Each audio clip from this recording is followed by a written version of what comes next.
Vamos lá, galera. Vamos continuar nossa lógica de em períodos de quarentena. Vamos discutir história. Então, olha só, a gente vai pegar agora, tá? E o tema de hoje, então, vai ser a ascensão do nazifascismo. E aí vamos pensar o seguinte, tá?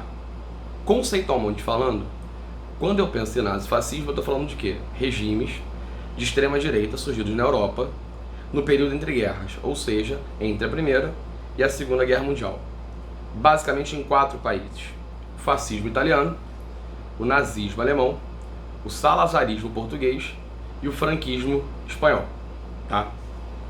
Nesse momento, ou seja, nesse pequeno videozinho de hoje que a gente vai discutir um pouquinho, eu vou focar principalmente no caso do fascismo italiano e do nazismo alemão. Por quê? Porque a ascensão franquista na Espanha, ela vai ser fundamental para a gente entender a Segunda Guerra Mundial, tá? A Guerra Civil Espanhola como um dos grandes antecedentes que explica a Segunda Guerra Mundial. E no caso de Portugal, é importante para a gente a queda de Salazar, na década de 70, quando o salazarismo português termina, quando o fascismo em Portugal termina, tendo como consequência o processo de colonização da África portuguesa, ok? Então olha só, vamos hoje focar basicamente em Itália e Alemanha. E aí, para começar o bate-papo, vamos lembrar o seguinte: o que eu preciso ter para ser considerado um regime fascista? Simples. Eu tenho que ser totalitário, extrema-direita, com uso da censura, anticomunista, nacionalista, expansionista, militarista, romântico e com culto ao líder, certo? Próximo a isso, eu ainda tenho, no caso do nazismo, um antissemitismo, ou seja, a perseguição aos judeus, e no caso do fascismo, o corporativismo. Então assim, eu preciso ter isso tudo, eu preciso ter todas essas características para ser considerado realmente um governo fascista. E aí a gente tem um ponto importante, por exemplo, quando você vê Vargas lá no Estado Novo, é óbvio, se você for um opositor a Vargas no Estado Novo, você vai chamar Vargas de fascista. Se você for um cara que estuda história sobre o Estado Novo, você vai dizer que o Estado Novo tem características fascistas, que são coisas diferentes. Beleza? Então vamos lá. No caso da Itália, que é o nosso primeiro caso, a gente tem que começar lembrando o seguinte: Primeira Guerra Mundial, eu tenho 2 grandes grupos, a chamada Tríplice Entente, formada basicamente por Inglaterra, França e Rússia, e a Tríplice Aliança, formada por Império Austro-Húngaro, Alemanha e Itália. Bem, lembre-se que no meio da guerra, por volta de 1915, a Itália muda de lado. Então, quando você tem o fim da Primeira Guerra Mundial, a Itália está do lado vencedor. E aí, qual é a cabeça italiana? Óbvio, eu vou ganhar benesses por estar do lado vencedor da Primeira Guerra Mundial, o que não acontece. Junta a este fato, a esta Primeira Guerra Mundial, a esta crise de destruição territorial, esta crise econômica da Europa, ao fato de um elemento novo e fundamental na geopolítica do período, que é a Revolução Russa de 17. A Revolução Russa de 17, ela simplesmente pega aquilo que até então era uma ideologia, uma lógica socialista, uma ideia socialista de governo, e transforma em algo concreto. Não é à toa que a gente vai criar nesse momento o conceito de cordão sanitário, como forma de tentar impedir uma expansão socialista para fora da Rússia e posteriormente União Soviética. Qual a importância disso? A gente vai discutir uma coisa que é muito séria, que é o seguinte: tanto a subida de Mussolini na Itália, como a subida de Hitler ao poder na Alemanha, não serão feitos de forma violenta. Não quer dizer que eu estou falando que não são governos violentos. O que eu estou dizendo é, eles vão chegar ao poder sem ser de forma violenta, respondendo em grande parte a esse medo por parte das elites desse socialismo como forma de governo. Então, por exemplo, vamos pegar a Itália como caso. Quando você tem o final da Primeira Guerra Mundial e essa Itália é destruída, eu tenho na Itália uma coisa chamada um partido socialista italiano, com esses ecos dessas ideias socialistas, e que posteriormente vai virar o Partido Comunista Italiano, e que tem como contraponto o Partido Popular Italiano, certo? De uma origem de combate ao socialismo da Itália. Quando você tem a década de 20, vai surgir em grande parte deste Partido Popular Italiano o chamado Faccio di Combattimento, ou feixe milanês de combate para algumas pessoas, ou faccio, de onde vem o fascismo. E por que faccio? Por que esse nome feixe? Porque exatamente feixe, tá, remete a um instrumento de autoridade dos juízes romanos. E aí, se a gente está dizendo que o nazifascismo ele é romântico, eu estou dizendo é nesse sentido, nesse romantismo nacionalista, ou seja, usar o termo faccio, usar o símbolo do feixe, remete ao momento no qual a Itália foi grande no mundo, lá do Império Romano, ok? Bem, quando você tem em 1921, esse partido fascista, ele começa a ganhar espaço. Ele passa, por exemplo, a ter a eleição por parte da população italiana de um grande número de candidatos ao Congresso, ao Parlamento da Itália. Isso fortalece esse fascismo a, em 1922, fazer a chamada Marcha sobre Roma. Ou seja, os fascistas vão marchar na cidade de Roma exigindo uma participação no governo italiano, coisa que eles conseguem. Mussolini, então, acaba sendo nomeado primeiro-ministro da Itália. E aí, é só, tem um ponto aqui importante que é o seguinte: a gente costuma trabalhar a ideia de que o nazifascismo eles vão subir como resposta à crise de 29, em parte. No caso italiano, o fascismo já chegou ao poder como primeiro-ministro antes disso, certo? Ou seja, em 23, 24, Mussolini já é primeiro-ministro da Itália. Em 25, esse Estado fascistoide, ou seja, essa monarquia parlamentarista, porém de características fascistas, vai proibir os sindicatos. Vai criar uma lógica de Estado mediar a relação entre patrão e operário. Isso muito caracterizado na chamada Carta del Lavoro de 27. E aí outro momento importante. Uma vez que no caso brasileiro a legislação trabalhista, ou seja, ela vai acabar se baseando em parte nessa Carta del Lavoro, nessa ideia de que o Estado como árbitro da relação patrão e operário, vai ser outra coisa utilizada por muita gente para dizer que as leis trabalhistas brasileiras são fascistas. Beleza? Tranquilo. Bem, nesse caso então você já tem ali o fascismo dentro do governo italiano. Um outro ponto importante para fortalecer esse fascismo na Itália é quando em 29 Mussolini assina a chamada Concordata de Latrão, certo? O que é isso na verdade? Vamos lembrar aí de uma coisa bem lá atrás. Vamos lembrar que quando a Itália se transforma em Itália, ou seja, quando a Itália se unifica no final do século XIX, ela vai se unificar a partir da conquista de Roma como capital dessa Itália. E aí vamos lembrar que Roma era um que a gente chamava de Estado Pontifício, ou seja, Roma era um Estado que pertencia à Igreja Católica. Quando isso acontece, o Papa se declara prisioneiro em Roma, é a chamada Questão Romana. Pois bem, em 29, através da Concordata de Latrão ou Tratado de Latrão, Mussolini propõe, na verdade, uma grande troca. A Igreja Católica reconhece o fascismo na Itália e, em troca, a Itália entrega à Igreja Católica o Vaticano como território. Neste exato momento, o Vaticano passa a se tornar território, país da Igreja Católica. E você resolve, finalmente, a ideia da questão romana desde o século XIX. Beleza? Bem, isso é a Itália. Ou seja, você tem um governo que vai se colocar em grande parte, óbvio, em determinado momento, as elites italianas passam a enxergar nos camisas negras, que são a sua milícia anticomunista do fascismo, ou seja, o braço armado do fascismo, como algo necessário para impedir a ascensão socialista.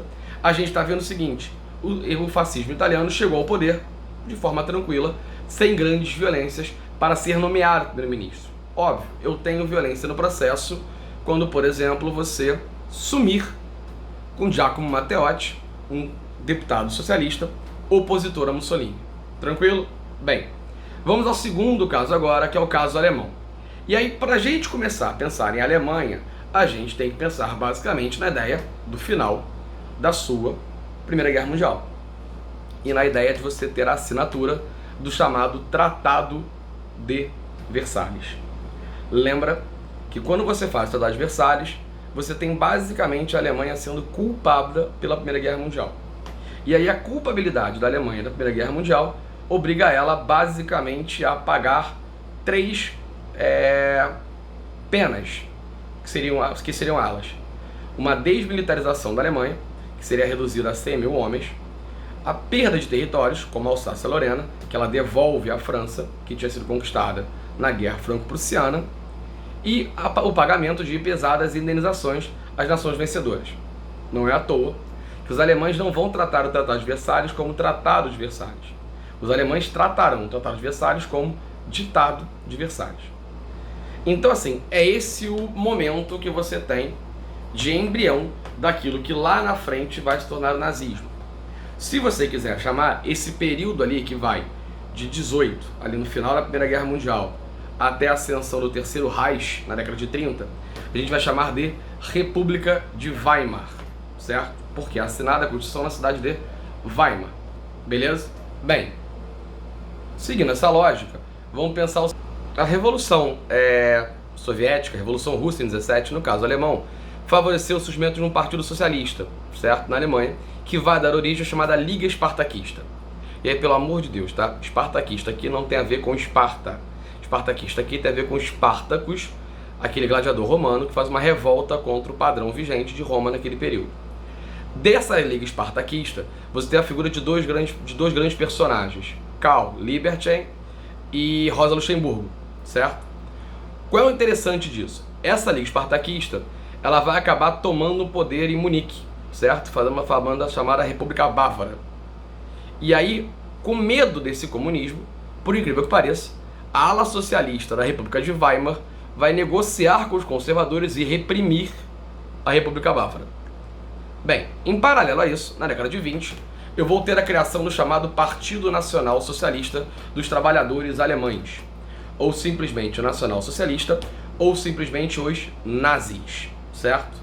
E é exatamente daí que vem o nazismo, como nacional socialista. E aí isso vai gerar alguns problemas, as pessoas acharem então que o termo socialista determinaria basicamente uma vertente à esquerda de um partido nazista, o que já foi discutido muitas vezes que não.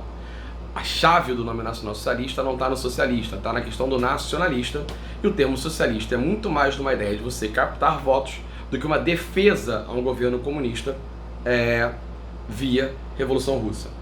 Bem, esse nacional socialista, no qual surge a figura de um soldado austríaco, de nome Adolf Hitler, vai tentar fazer a mesma coisa que os fascistas na Itália em 22. Em 23, eu tenho uma tentativa de golpe chamada de Putsch de Munique. Esta tentativa fracassa e ela é importante porque é nesse momento que Adolf Hitler é preso. Preso, fica alguns meses na cadeia e ao sair, sai com um livro conhecido como Mein Kampf, no qual defende principalmente três grandes vertentes, que seriam a ideia de uma raça ariana, a ideia de um espaço vital e o antissemitismo. Esse é o grande tripé da sua lógica nazista hitlerista. A situação se agrava principalmente em 29. Quando você tem a crise de 29, a crise do modelo liberal, a crise do Estado liberal, com consequências no mundo inteiro, e vamos imaginar, se você tem consequências nas nações que venceram a Primeira Guerra Mundial, imagina o que vai acontecer com uma Alemanha derrotada. A Alemanha chega a um nível de inflação estratosférica. É mais barato colocar marco alemão em papel para soltar pipa do que usar o próprio dinheiro. Os preços aumentam 3 vezes ao dia. E é óbvio que nesse colapso econômico, nesse desespero econômico, a defesa de um Estado forte, a defesa de uma culpabilização aos judeus, a defesa de um povo especial, acaba ganhando eco nessa população alemã. Esse eco acaba levando a que você tenha naturalmente um crescimento do partido nazista, que nessa década de 30 consegue finalmente uma maioria, um grande número de votos, saltando de 12 para mais de 100 deputados do parlamento alemão, ou chamado Reichstag. Esse aumento exponencial da participação nazista no parlamento, aliado ao apoio de um empresariado que passa a enxergar no nazismo um freio para uma ascensão socialista, faz com que Hitler seja nomeado chanceler alemão. Bem, e aí vem o grande golpe hitlerista. Em 33, o parlamento alemão, o Reichstag, pega fogo. Esse incêndio do Reichstag, ao ser visto por Hitler, ao ser investigado pelo governo alemão, tende a culpar os comunistas pelo incêndio. É só o que o Hitler precisa. Então, teoricamente, você tem uma ordem, por muitos dada pelo nazismo, de incendiar o Reichstag, utilizado por Hitler como justificativa para oficializar uma perseguição aos comunistas. Está começando a ser montada a cama de gato. Em paralelo a isso, começam a surgir os seus primeiros campos de concentração. Os judeus são culpabilizados pelo Hitler e pela campanha hitlerista de não terem apoiado a Alemanha na Primeira Guerra Mundial, e sendo assim, seriam os grandes responsáveis pela derrota alemã. Essa efervescência acaba levando Hitler naturalmente a assumir a figura de Führer, certo? Virando Führer, e aí eu já estou em 34 e 35, qual é a grande consequência que vai ter aqui? Esse Führer alemão acaba ganhando espaço, criando, por exemplo, a Gestapo e a SS, as grandes polícias nazistas do nazifascismo. E com grandes eventos como a chamada Noite dos Cristais. E aí, óbvio, não poderia faltar um filme. Para quem assistiu A Menina que Roubava Livros, é exatamente o final do filme. Ou seja, quando você tem uma grande perseguição alemã aos judeus dentro do território alemão. Ao mesmo tempo, eu tenho a chamada Noite dos Longos Punhais, quando Hitler acaba ordenando a execução de 5.000 opositores a ele. Bem, pronto. Não sei se ficou muito claro, mas a ideia é que você entenda que a ascensão fascista e a ascensão nazistas acabam sendo respostas a uma conjuntura mundial pós-Primeira Guerra Mundial e, no caso alemão, pós-crise de 29, que leva ao evento dessa chegada ao poder de Hitler e Mussolini. Beleza? Daqui a pouco a gente volta com qualquer outro assunto aí nessa nossa história na quarentena. Beijos, tchau!